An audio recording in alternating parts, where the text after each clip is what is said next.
This is you.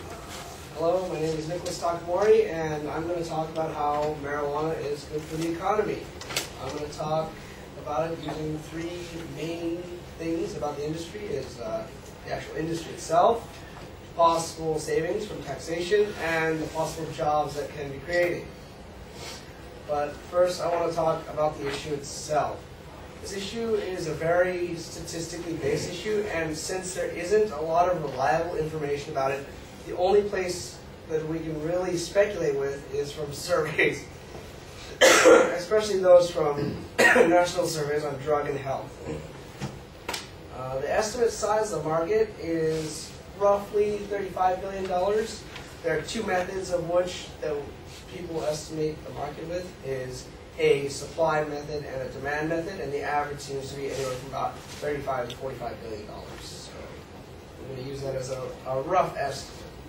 That is also the estimate that the National Survey on Drug and Health came up with. 10% of the total population of the USA has also used marijuana within the last year of their lifetime, and 15% of the population uses it daily.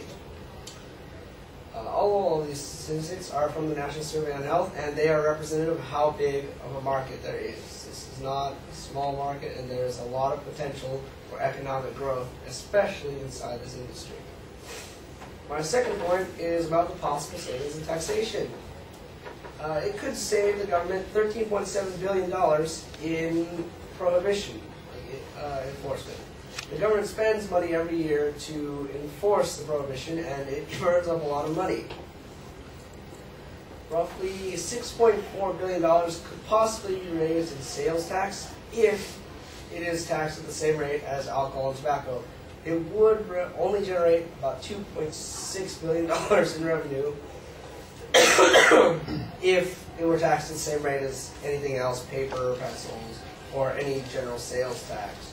These numbers are created by Jeffrey A. Miron. He is currently a professor at Harvard and is very famous for doing a paper in 2010 about marijuana and the effects of its prohibition, both bad and good. The number of arrests and seizures are still going up, especially in California, so that would mean that the demand and the monetary value that could possibly be gained is still rising higher and higher. This was done by the DEA's National Drug Intelligence Center. They're quite reliable. My third point is about the job and service creation. There are 14 total types of jobs that could possibly be created, anywhere from recommendations to actual doctors themselves who prescribe the drug. The industry growth rate for jobs was about 3,000% since 2005. It means that there have been thousands and thousands more job applications, especially those including marijuana-related activities. Both these statements are said by Ted Cox, who is a journalist in Sacramento, and an Indeed.com job survey. In Montana, 1,400 new jobs were created swiftly after it was legalized, of which about 70% or 1,000 of the employees were unemployed beforehand. So that's definitely a sign of good growth. So there's a lot of money in the industry. There's a lot of possible savings in taxation. There's a lot of potential jobs to be made, and marijuana is very good for this economy. Thank you very much.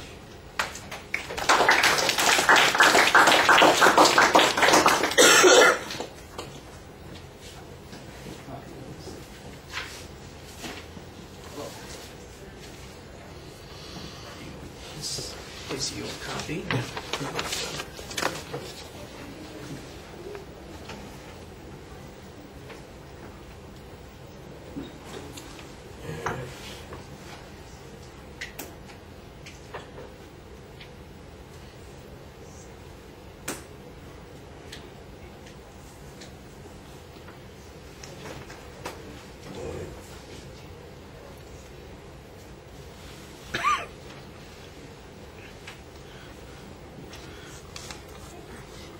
All right, I'd be careful about using the word good in a proposition of fact. I think that it has some positive effect or it would benefit the economy would probably be a safer term to use. Otherwise, it sounds like you're making a value claim here. The secondary issues are very clearly labeled, so we know where you're going with the speech. There's probably plenty of controversy on this. This is fine. You do seem a little bit defensive about the evidence that you've got at the start of the speech, and I think that undermines your credibility a little bit. Let us make a judgment about the quality of the evidence. You just present the best information that you can. Critiquing it yourself might seem like a good idea, but I think it really plants in the head of the audience that we don't have enough information in order to make a reasonable decision about this at this point.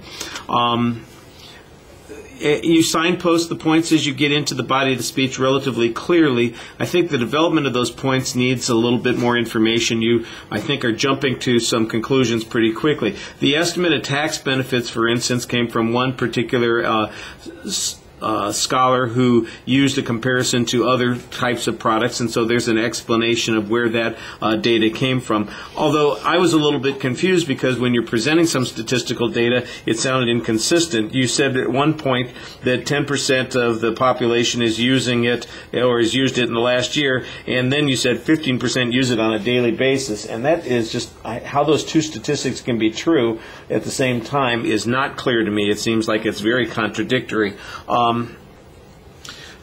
Let's see. The information about what we spend on prohibition is not really developed, and there's not a discussion of whether or not there would be any consequences of legalization that would also have offsetting, that would offset some of these economic benefits. The job creation thing was a little bit confusing at the end. You've got this 3,000% increase, and I'm not sure what it's based on. The Montana thing, you said Montana legalized marijuana. I hadn't heard that. I'm not sure. You might be referring to medical marijuana availability. If it is legalization, I think you need to give us a better citation on it. And the 1,400 jobs, I'm going to need some explanation about what they are. Is it cultivation, sales, I don't know, tax revenue collection, opening the door for people who are coming into the store. I mean, we got Walmart greeters. We're going to have pothead greeters. I don't know. I don't know what those jobs are, and so it seems like it's a very conclusionary kind of statement, and you need some more data on it. And the problem is basically the same thing that I mentioned earlier to a couple of other speakers, and that is that you've given us the bare bones on the argument, and you have time to beef it up a little bit, but it's not quite as strong as it could be. You tend to rely on a single piece of information and some big inferences to support the secondary claims. All right. Thank you.